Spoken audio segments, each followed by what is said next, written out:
parents, it's Charlene from School of Imagination. I hope you're doing well. It's been very busy around here this week. We've been planning curriculum and learning how to use our new Zoom interactive platform for our virtual preschool. And I have to say our team is so excited to be able to see your kids on Monday and to provide this wonderful preschool program for them. So my job today is to let you know all the things you need to know about our virtual preschool program.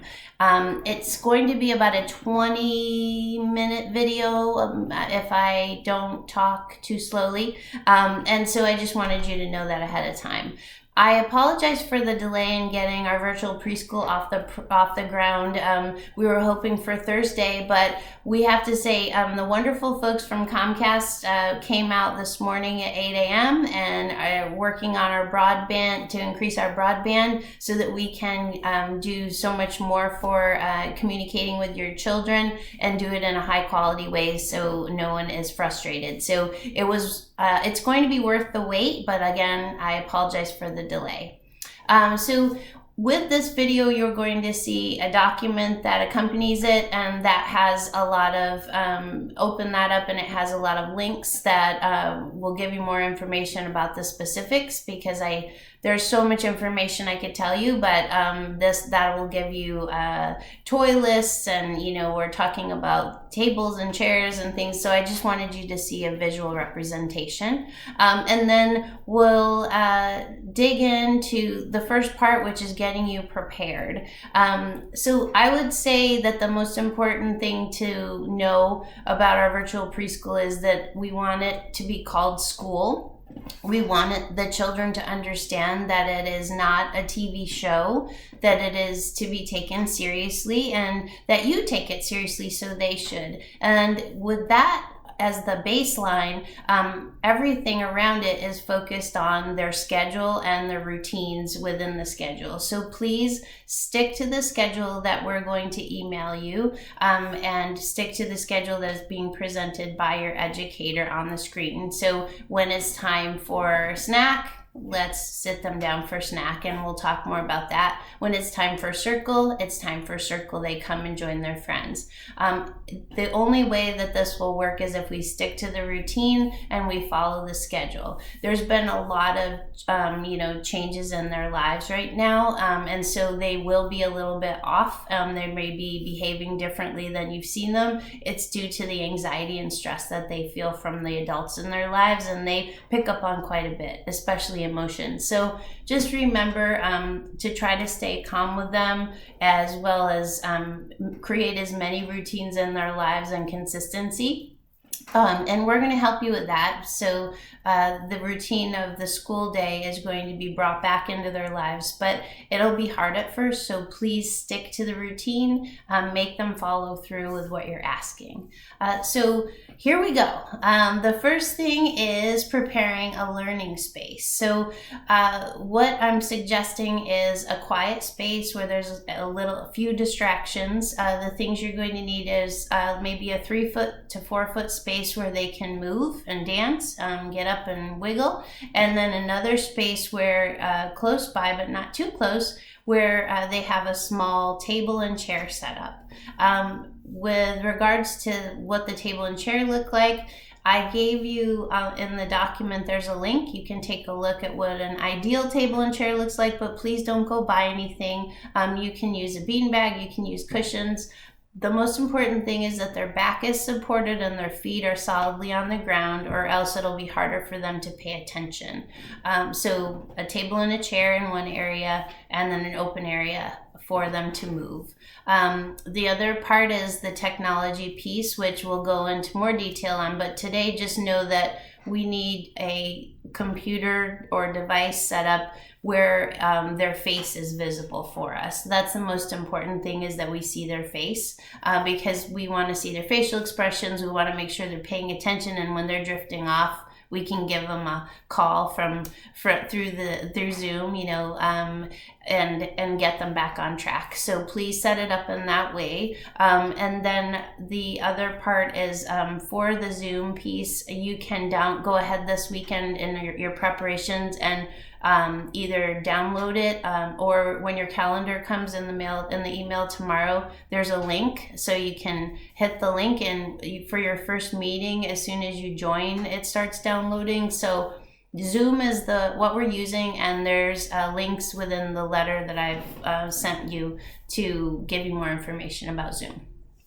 The last thing for your learning space is a cubby, and a cubby can be anything that your child can place their lunch bag, as well as their projects that are completed. Those are the two most important things. They should have a consistent home, so please put a basket for their lunch bag, so in the morning when they have their lunch bag filled with their snack, they put it there, and when they're cleaning up from snack, they put it back there. So they shouldn't be used for anything else, and definitely don't move them, because if you move them, your child will get all confused. You're more than welcome to label them. That's really fun. And so a spot for your lunch and a spot for your documents within the learning space. The next thing is toys. So you want to have toys in the learning space, but you don't want to have distracting toys in the learning space. So no push buttons, no sound makers, no flashy lighters, more interactive toys like blocks, like Legos for the big kids, like dolls with like outfits, pretend food, little animals. I gave you a list and links so that you can take a look at what I'm talking about. But please, again, don't go buy things. Just keep things in mind, like quiet toys that you can play with, including books and puzzles. The reason for this is there are a few playtimes during the day, and the way that we want to handle playtimes is, especially in the morning when they first get there, they get to choose a toy, they get to play with it, they can show their friends on the screen what they're playing with, so that's a good interactive piece. But then when the lead teacher warns about cleanup and then calls cleanup, they have to clean up the toys. So the way that you have to prepare them for that is each toy has to have a bin or a box or a Ziploc bag that it goes back into so that it's cleaned up. Don't use a big toy box, because then all the toys get thrown in one place and it's totally disorganized. And one of the things that we're trying to teach them when we clean up is classification. So cars go in this box, dolls go in this container, animals go over here. And so that teaches them some great cognitive skills. So over the weekend, take some important toys from the list that I gave you and put them in bins so that they're prepared in the learning space. Please try not to let them use the learning space in other times of the day for anything but. So when it's learning time, it's learning time, and if there's a way you can keep those toys just for learning, that would be ideal. Because then if they're playing with them all day, and then they play with them in the evening with you as well, when they come back in the morning, they're going to be bored and they're going to start getting antsy. So just keep them for learning time if you can. If it's not possible, it's not possible. That's just ideal. So I think we've covered prep. So what you'll get tomorrow is your calendar, and that'll have your link to your classroom during the classroom time, your Zoom link, and then you'll also get another link called Prep Work. And so on Monday morning, when it's time for things to get going, in fact, you look at your calendar from 8 to 9, you're going to be invited to a calendar called Prep Work. And Prep Work will be all the things you have to get ready for Monday, and we'll do it daily. So each day, click on your Prep Work and you'll see the items you have to gather, which could be like a water bottle, some cotton balls, some glue, and also you're going to see documents that you have to print, like maybe it's a picture of a sheep or something, depending upon what the child's going to do that day. So gather everything that's on the list in Prep Work and put it in a bin or a basket, and then put it in your child's learning space. And so that will get them ready for the day. You won't have to do anything else but then follow the lead of the lead. The other thing is prep your child. So once you get the materials prepped, prep your child for school. So we want to see that they get up in the morning, they eat a good breakfast, they brush their teeth, and they get dressed. Don't let your child just kind of amble over in their jammies and join in, because that means that they don't see that it's school. You need to get it in their head. We're getting ready for school. If you can help them get their snack ready, they need a snack. So get their lunchbox, get their water bottle, have them put snacks in there for you, have them fill the water bottle. And then when they're ready to come to school, they go in the separate learning space. They put their lunchbox in the lunchbox's home, and they put the water bottle where it lives. And that's imitating a routine that they would do at school. So follow through with that. So, prep your child, prep the snack, call it school, make it serious, get them in there on time. And then 5 minutes before class starts, we need you to zoom in. So click the link for the Zoom on your calendar, and then we want you to pin the teacher. And so there's a link on your document that shows you how to do that. But the reason that you want to hit the pin on your teacher's square is so that your teacher is the biggest picture that your child sees. And then around them will be all of their friends. We will be muting all the kids until it's time to interact with them. So that's just something to know. And my suggestion would be that you would mute all their friends and leave their teacher unmuted until it's sort of an interactive time and you see all the kids being, talking. Then you'll know it's time to unmute. The other thing is that you want to let your family know when school is. So if there's siblings and other folks in and out of the house, try to get them to stay out of the learning space, because it's school and we don't want other kids randomly walking in and peeking in the screen, because then it's a silly thing and it's not a serious thing. Definitely we want you joining your child for especially the first few days, because you don't know what support they might need. The very little ones will most definitely need you there. And if they're not sitting at the table, then you can sit them in your lap or sit them just in a chair. For circle time, we'd love to see the child sitting in the chair in front of the computer. They don't have to sit at the table. You may want to move the chair because they get up and down and move around. So take the chair, put it in the movement area for circle time, and know that you probably will have to help them and join in.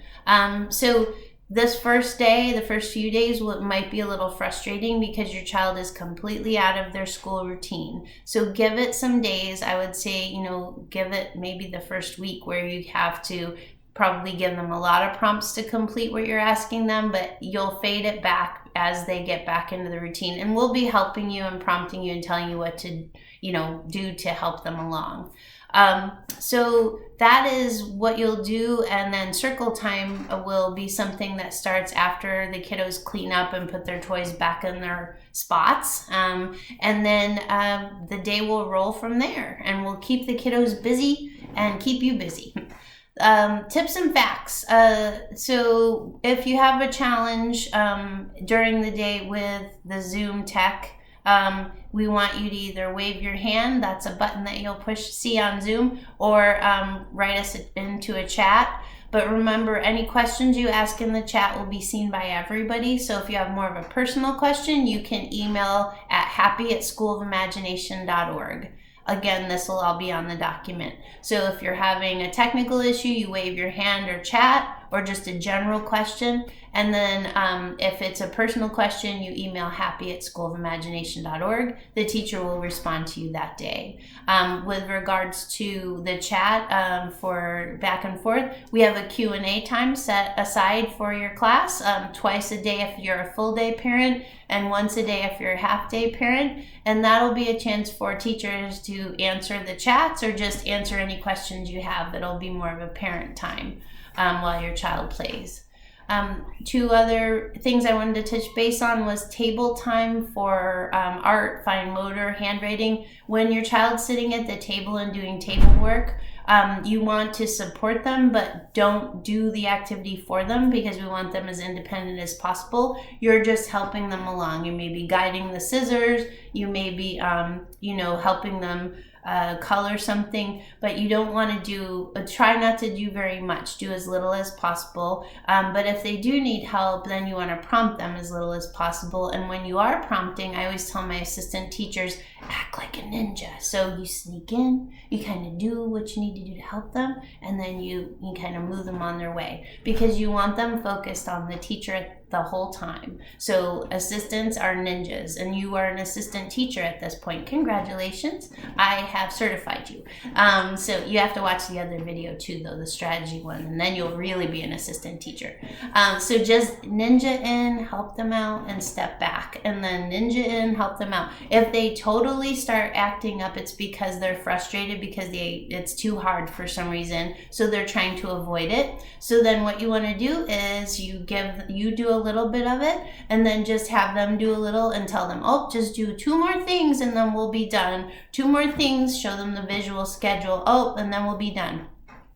That's one other thing we will be sending you is a visual schedule, and that'll go on your wall in your learning space. So for things like this where they're having a hard time completing an activity because it's tricky, what you use the visual schedule for is you say, okay, after circle time, we're almost done at the table. We finished circle, almost done at table, but then it'll be time to go outside and play. So just finish this and then we'll move on. The teacher will be using the same exact schedule in the classroom, so she'll be back at, they'll see it on their wall and see it in their classroom as well. So when you get that link, if you can print that out and hang it up in the learning space, that'll be super helpful.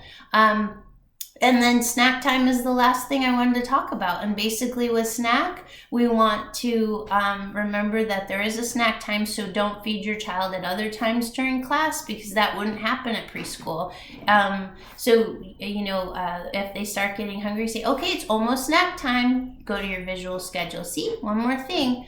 And sort of that'll help get them into a routine. Because I know when we're all home, you eat whenever you're hungry, but when you're at school, you eat when it's time for snack. And snack is a really social thing at School of Imagination, so all the kids will sit together and the teachers will be interacting with the kids, and they'll talk with you, and it'll be very social. So just push them to hold out for snack, and then when it is snack time, make sure that they ask you for help before you open anything for them or get them anything. So they should say help please, or open please, or something like that. And then make sure that they're feeding themselves. So they should be, any kid that's here has to feed themselves. And so if they are used to being fed at home, it might be hard for them, but say, oh, we're at school, you have to feed yourself, and show them their friends, look, your friends are feeding themselves too. And so ideally you're starting to push them more in the feeding themselves area anytime after the age of 2, at home too, at all the other activities and meals, because then it helps us at school and helps them get more independent with self-feeding. So have them feed themselves, and then when snack is over, they take their trash and throw it in the garbage, so you may want to have a little waste basket close by, and they take their snacks that are left over, put them in their lunchbox. We encourage them to zip up as much as they can their lunchbox, and then they put it in their lunchbox spot. So that'll get you through the first day. That'll get you prepared and through the first day, and then we will help you through the rest. You'll get a calendar with all the links for the Zoom, and then it will also give you the daily schedule and your prep work schedule. So if you're a go-getter and want to hit all those prep works and get them all printed on Sunday night, just make sure to divide them by day so that you grab the right information. You're also going to be getting an art supply list. So the art supply list will take you through the next 2 weeks, and mostly it's recyclables and things you can find around the house. And my suggestion and the team's suggestion was start saving things anyway. Save bottles, save toilet paper rolls, save bottle caps, save the squeezy snack tops that spin, cotton balls, things like that you would think a child would enjoy, because those will be used throughout the next 2 weeks in the curriculum. I think that's plenty for now. Your brains might be hurting a little bit, but thanks for sticking with me. It's all really important information. I know that this is a totally different program than maybe you thought it was going to be in your head, but believe me, if they stick to the day schedule, all the events, we'll get them in a new routine and they'll settle down for you, and they'll feel better, which will make you feel better in a stressful time. We're here to help you. If you have any questions, send me an email at charlene@soiforkids.org or schoolofImagination.org. And throughout the time, I'll be checking in with you. We'll be checking in with you and trying to help solve the challenges that come up. Remember, a new routine takes 2 weeks to get into, so it's going to take some time, but be patient with your child and be consistent with your child. If you put out an expectation, make sure you follow through with it, or else they'll know that you're not going to follow through with it, so they will stop doing when you ask them to do something. So just remember that, and I think you're going to do great. I'm really excited. You're going to learn a lot, and we're going to learn a lot too, so it's great for all of us, and you'll be getting more information. I hope you have a good night. I hope you're staying healthy and calm, and we're really, really excited about Monday, so just email me along the way. Take care.